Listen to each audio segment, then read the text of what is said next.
Hi, Univies. It's a late night, and I'm just getting ready to read another chapter from our book. We're reading Hatchet by Gary Paulsen, and we are on to chapter 11 right now.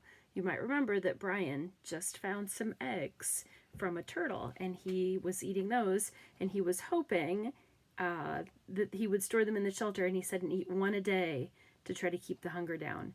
And then he kind of realized that he was hoping that that rescuers would come. So, chapter 11. There were these things to do.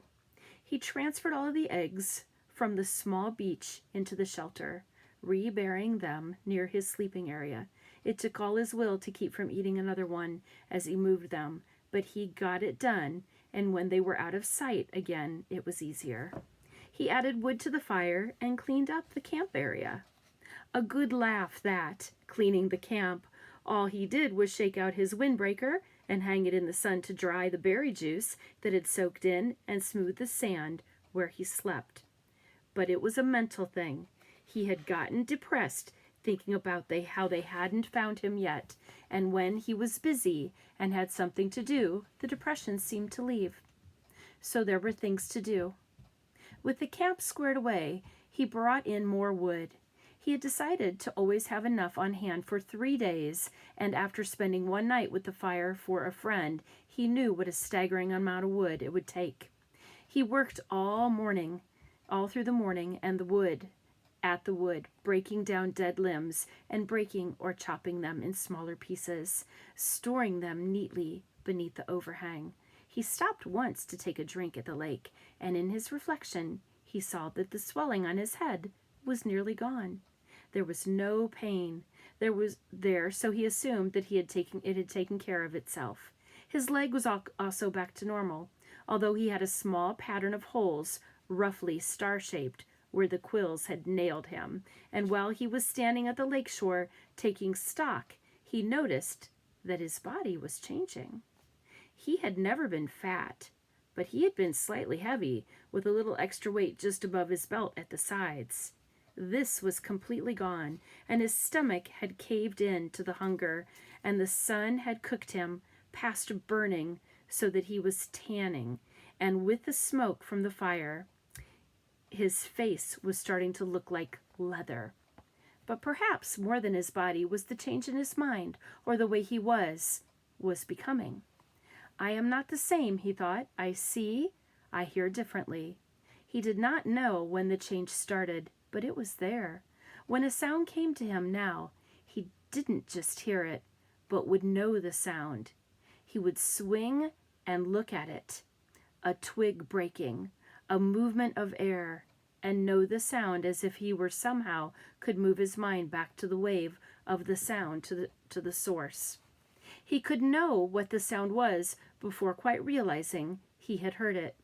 And when he saw something, a bird moving a wing inside a bush or a ripple on the water, he would truly see that thing, not just notice it as he used to notice things in the city. He would see all parts of it, see the whole wing, the feathers, see the color of the feathers, see the bush, and the size and shape and color of its leaves.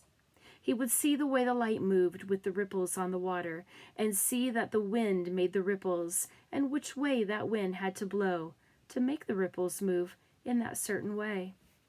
None of that used to be in Brian, and now it was a part of him, a changed part of him, a grown part of him, and the two things, his mind and his body, had come together as well, had made a connection with each other that he didn't quite understand. When his ears heard a sound or his eyes saw a sight, his mind took control of his body. Without his thinking, he moved to face the sound or sight, moved to make ready for it, to deal with it. There were these things to do. When the wood was done, he decided to get a signal fire ready. He moved to the top of the rock ridge that comprised the bluff over the shelter, and was pleased to find a large flat stone area. More wood, he thought, moaning inwardly. He went back to the fallen trees and found more dead limbs, carrying them up on the rock until he had enough for a bonfire. Initially, he thought of making a signal fire every day, but he couldn't. He would never be able to keep the wood supply going. So while he was working, he decided to have the fire ready if he heard an engine, or even thought he heard a plane engine. He would run up with the burning limb and set off the fire signal. Things to do.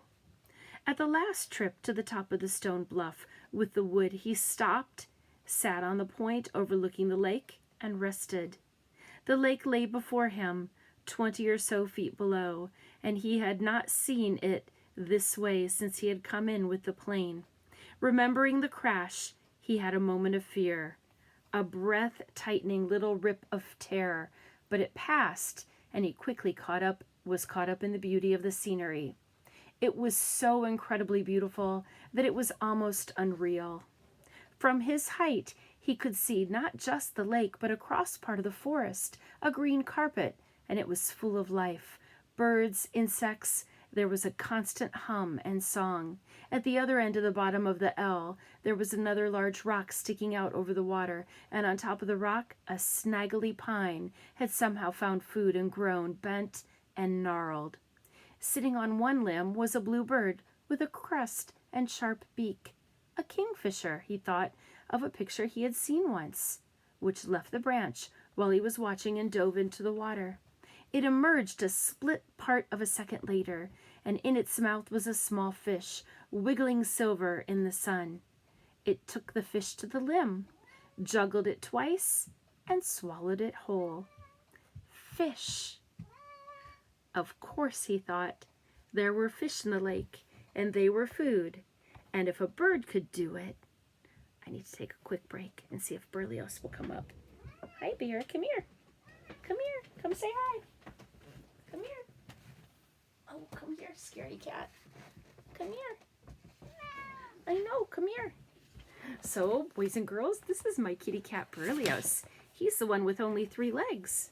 And he gets really scared, but he likes to come out at night. And I guess while I'm reading, oh, hi, Bear. Hi, Bear. I guess while I'm reading, he's really kind of curious about what's going on in here. So, I don't think he'll stay. I think he'll take off, but I'll see if I can read a little bit more. All right, fish. If the birds could do it, so could he. Scrambled to the side of the bluff and trotted to the edge of the lake, looking down into the water. Somehow it had never occurred to him to look inside the water, only at the surface. The sun was flashing back up to his eyes, and he moved off to the side, and he took his shoes off, and he waded out 15 feet, and then he turned and stood still, with the sun at his back, and he studied the water again. It was, he saw after a moment, literally packed with life. Small fish swam everywhere, some narrow and long, some round, most of them 3 or 4 inches long, some a bit larger, and many smaller. There was a patch of mud off to the side, leading into deeper water, and he could see old clamshells there, so there must be clams.